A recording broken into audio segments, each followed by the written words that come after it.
ఓం గంగణపతే నమ ఐం సరస్వత్యై నమ శ్రీమాత్రే నమ క్రీం క్రీం మహాకాళికాయ నమ క్లీం కృష్ణాయ గోవిందాయ గోపీజనవల్లభాయ శ్రీకృష్ణ పరబ్రహ్మణే పరంజ్యోతిషే నమో నమ శ్రీకృష్ణ పరబ్రహ్మణే నమో నమ రాధాకృష్ణాభ్యా నమో నమ ద్రాం దత్తాత్రేయ నమ క్లీం కృష్ణాయ గోవిందాయ గోపీజనవల్లభాయ శ్రీకృష్ణ పరబ్రహ్మణే నమో నమ యా దేవీ సర్వభూతేషు మాతృరూపేణ సంస్థితాః నమస్తస్యై నమస్తస్యై నమస్తస్యై నమో నమః శ్రీమాత్రే నమో నమ ఓం నమ శివాయ శివాయ గురువే నమో నమ యూట్యూబ్ ప్రేక్షకులందరికీ కూడా నమస్కారం అండి.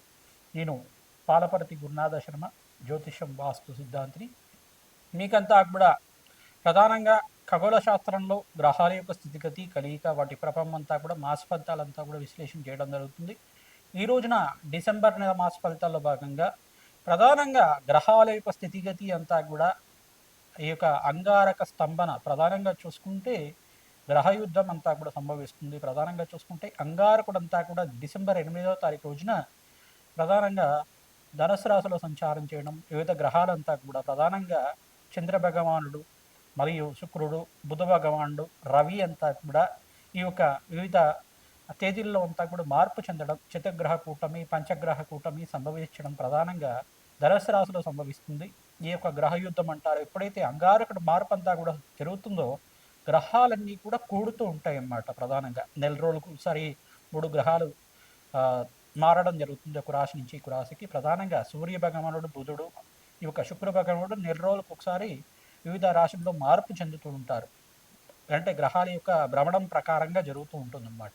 ఈ రకంగా మార్పు చెందినప్పుడు 45 రోజులకు ఒకసారి అంగారకుడు మార్పు అంతా కూడా సంభవిస్తుంది. ప్రధానంగా అంగారకుడు మార్పు జరిగిన తర్వాత వివిధ గ్రహాలైన సూర్య భగవానుడు, బుధ భగవానుడు, చంద్రుడు, శుక్రుడు అంతా కూడా కలయిక వలన గ్రహయుద్ధం అనేది సంభవిస్తూ ఉంటుంది. ఈ గ్రహయుద్ధం అనేది ఎట్లా అంటే ప్రధానంగా చూసుకుంటే వివిధ రాశుల వాళ్ళకి మేషాది ద్వాదశ రాశి వాళ్ళకి ఎటువంటి ప్రభావం చూపిస్తుంది, ఈ యొక్క డిసెంబర్ నెలలో అంతా కూడా విశేషంగా మీకు అంతా కూడా విశ్లేషణ చేయడం జరుగుతుంది. ప్రధానంగా దేశ గోచారంలో కూడా స్వల్పంగా ఎక్కడైనా కానీ మనకి ఉపద్రవాలు జరగడం, అంటే ఈ యొక్క ప్రయాణాల్లో కొంచెం అంతా కూడా ఆస్తి నష్టం జరగడం కానీ, ప్రధానంగా ప్రయాణాల్లో అంతా కూడా కొంతమందికి ప్రమాదాలు జరగడం కానీ ఇట్లాంటివి జరుగుతూ ఉంటుంది. అంటే ప్రధానంగా చూసుకుంటే ఈ యొక్క కొండ ప్రాంతాల్లో అంతా కూడా కొండ చెరువులు ఇరిగిపడడం కానీ ఇట్లాంటివి జరుగుతూ ఉండడం కానీ, ఉపద్రవాలు జరుగుతూ ఉండడం, అనుకోని సంఘటనలు జరుగుతూ ఉండడం, ఉగ్రదాడులు అనేవి జరుగుతూ ఉండడం ఇట్లాంటివి జరుగుతూ ఉంటుంది. ప్రధానంగా ఈ యొక్క అంగారకుడు మార్పు వలన కొన్ని గ్రహాల యొక్క మార్పు వలన ఇది సంభవం జరుగుతూ ఉంటుందన్నమాట. ప్రధానంగా అంగారకుడు అనేది రౌద్రవంతమైన గ్రహంగా చెప్పడం జరుగుతుంది. ప్రధానంగా యుద్ధ భూమిలో అంతా కూడా అంగారకుడు కారణమవుతుంటారు. ఈ యొక్క అంగారకుడు స్థితిగతి మార్పు వలన మేషాది ద్వాదశ్వాసుల వాళ్ళకి ఎటువంటి ఫలితాలు వస్తాయి, ఈ యొక్క గ్రహయుద్ధం వల్ల ఎటువంటి ఫలితాలు వస్తాయి అనేది జరుగుతూ ఉంటుంది. ప్రధానంగా చూసుకుంటే 4 నెలల వరకు ఈ యొక్క మే 14 దాకా ఈ యొక్క గ్రహయుద్ధం సంభవం జరుగుతూ ఉంటుందన్నమాట. ఎప్పుడైతే అంగారకుడు మార్పు జరుగుతుందో మిగతా గ్రహాలన్నీ కూడా మార్పు చెందుతూ ఉంటారు. ప్రతి 45 రోజులకు ఒకసారి, లేదు ప్రతి 30 రోజులకు ఒకసారి మార్పు చెందుతూ ఉంటారన్నమాట.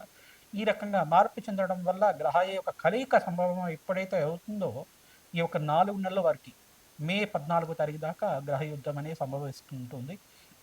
తర్వాత గ్రహాల యొక్క స్థితిగతి మార్పు అంతా కూడా బృహస్పతి యొక్క మార్పు జూన్ 14 తర్వాత మంచి యోగకరంగా మారుతూ ఉంటుంది. డిసెంబర్ నెల మాస ఫలితాల్లో భాగంగా అంగారకుడు మార్పు అంతా కూడా ఈ రకంగా ఉంది. మరియు శని యొక్క భగవానుడంతా కూడా మీనరాశిలో సంచారం చేయడం, బృహస్పతి అంతా కూడా మిథున రాశిలో సంచారం చేయడం, అతిచారంలో భాగంగా తిరోగమనం జరగడం అనేది జరుగుతూ ఉంటుంది. ప్రధానంగా ఈ యొక్క అంగారకుడు అంతా కూడా భూమి కారకుడు, సంతానానికి కారకుడు అవుతాడు. ప్రధానంగా అన్యోన్య దాంపత్యానికి కారణం అవుతుంటారు.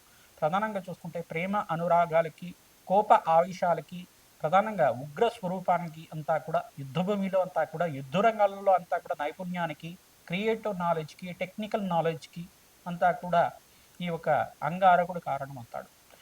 యుద్ధాలకు కూడా కారణమవుతూ ఉంటారు. ప్రధానంగా అంటే దేశ గోచారంలో కూడా యుద్ధాలు జరగడానికి కానీ ఈ యొక్క అంగారకుడు కారణమవుతూ ఉంటుంది అన్నమాట. ప్రధానంగా విపరీతమైన ఫలితాలు అంతా కూడా ఇవ్వడానికి అంగారకుడు కారణం అవుతూ ఉంటుంది. ప్రధానంగా అంగారు యొక్క శాంతింప జరగడానికి ప్రధానంగా ఎటువంటి పరిష్కారాలు ఆచరించాలి, ఎటువంటి శాంతి హోమాది కార్యక్రమాలు ఆచరించాలి, స్వల్పంగా దోష పరిహారం అంతా కూడా ఆచరించడానికి ఎటువంటి పరిష్కారం ఆచరించాలి, మేషాది ద్వాదశ రాశుల వాళ్ళ ఫలితాలంతా కూడా తెలుసుకోవడం జరుగుతుంది. శ్రీమాత్రే నమః. తులారాశి జాతకులకి డిసెంబర్ నెల మాస ఫలితాల్లో భాగంగా అంగారకుడు మార్పు వలన ధనుసు రాశిలో సంచారం చేసిన అంగారకుడు అంతా కూడా చతుర్గ్రహ కూటమి సంభవిస్తుంది. ప్రధానంగా అంగారకుడు, బుధ భగవానుడు, రవి మరియు శుక్రుడు అంతా కూడా సంచారం చేయడం. ఈ యొక్క తులారాశిలో అంతా కూడా ప్రధానంగా చూసుకుంటే శుక్రుడు సంచారం అంతా కూడా అంగారకుడితో పాటు కలిగే వలన స్వల్పంగా గ్రహయుద్ధానికి కారణమవుతుంది. ఇక్కడ ప్రధానంగా చూసుకుంటే తులారాశి జాతకులకి ప్రధానంగా ఇక్కడ శని భగవానుడు, రాహు, శుక్రుడు అంతా కూడా యొక్కరంగా ఉండాలి. బుధ భగవానుడు కూడా యొక్కరంగా ఉండాలి. బుధ శుక్రుడు కలయిక సంభవిస్తుంది. వ్యాపారంలో మార్పులు జరగడానికి కానీ, నూతన వ్యాపారంలో పెట్టుబడి పెట్టుకోవడానికి కానీ ఆస్కారం ఉంటుంది. మాసాంతంలో మంచి శుభవార్త వినడానికి ఆస్కారం ఉంటుంది. 24 తర్వాత నుంచి మీకు రాజయోగం సిద్ధించడానికి ఆస్కారం ఉంటుంది. డిసెంబర్ 24 తర్వాత మంచి పెట్టుబడులు పెట్టుకుంటే మంచి రాజయోగం సిద్ధించడానికి ఆస్కారం ఉంటుంది. ధనప్రాప్తి కలగడానికి ఆస్కారం ఉంటుంది. ప్రతినిత్యం కూడా అమ్మవారి ఆరాధన, దేవీ ఖడ్గమాల స్తోత్రంతో చేసుకోవడం వల్ల మంచి ఫలితాలు పొందుతారు. లక్ష్మీ సహస్రనామాన్ని ప్రతినిత్యం కూడా చదువుకోండి, మంచి ఫలితాలు పొందడానికి ఆస్కారం ఉంటుంది. బెల్లం పరమాన్నాన్ని అంటే గుడానాన్ని నివేదన చేయడం వల్ల, ప్రదోషకాలంలో అమ్మవారికి నివేదన చేయడం వల్ల, ఆ ప్రసాదాన్ని ఇంట్లో వాళ్ళంతా కూడా స్వీకరించడం వల్ల విశేషమైన ధన ప్రాప్తి కలగడానికి ఆస్కారం ఉంటుంది. మీరంతా కూడా శ్రీసూక్త విధానంగా లక్ష్మీ కుబేర శాంతి హోమాది కార్యక్రమాలు ఆచరించిన వాళ్ళకి విశేషమైన ధనప్రాప్తి కలగడానికి ఆస్కారం ఉంటుంది. ప్రధానంగా మీకంతా కూడా మహాలక్ష్మీదేవి ఆరాధన, కాలభైరవ స్వామి ఆరాధన, ప్రధానంగా చూసుకుంటే బగ్లామకి దేవి ఆరాధన అంతా కూడా మంచి ఫలితాలు పొందడానికి ఆస్కారం ఉంటుంది. లక్ష్మీ నరసింహస్వామి వారి కళ్యాణం చేయించండి, మంచి ఫలితాలు పొందడానికి ఆస్కారం ఉంటుంది. విశేషమైన ధనప్రాప్తి అంతా కూడా మాసాంతంలో లభిస్తూ ఉంటుంది, మంచి ఫలితాలు పొందడానికి ఆస్కారం ఉంటుంది. ఈ యొక్క గ్రహస్థితి అంతా కూడా మిశ్రమైన ఫలితాలు ఇస్తున్నాయి కావున నవగ్రహాలకంతా కూడా ప్రదక్షిణాలు ఆచరించండి. నవగ్రహాలకు అభిషేకము, పరమేశ్వరుడికంతా కూడా నవధాన్యాలతో అభిషేకం చేయించడం వల్ల మంచి ఫలితాలు పొందుతారు. చెరుకు రసంతో, దానిమ్మ పళ్ళ రసంతో, ఈ యొక్క ప్రధానంగా చూసుకుంటే పంచామృతాలతోటి, నారికెల జలంతో పరమేశ్వరుడికంతా కూడా ప్రీతికరంగా అభిషేకం ప్రదోష కాలంలో చేసుకోవడం వల్ల మంచి ఫలితాలు పొందడానికి ఆస్కారం ఉంటుంది. ద్రాక్ష రసంతో విశేషమైన అభిషేకం చేయించడం వల్ల మంచి ఫలితాలు పొందుతారు. ఆకస్మిక ధనలాభం కలుగుతుంది, రుణముక్తం కలుగుతుంది. ప్రధానంగా చూసుకుంటే రుణ బాధల నుంచి బయటపడడానికి ఈ యొక్క రాశి వాళ్ళకి మంచి ఫలితాలు పొందడానికి ఆస్కారం ఉంటుంది. శ్రీమాత్రే నమః.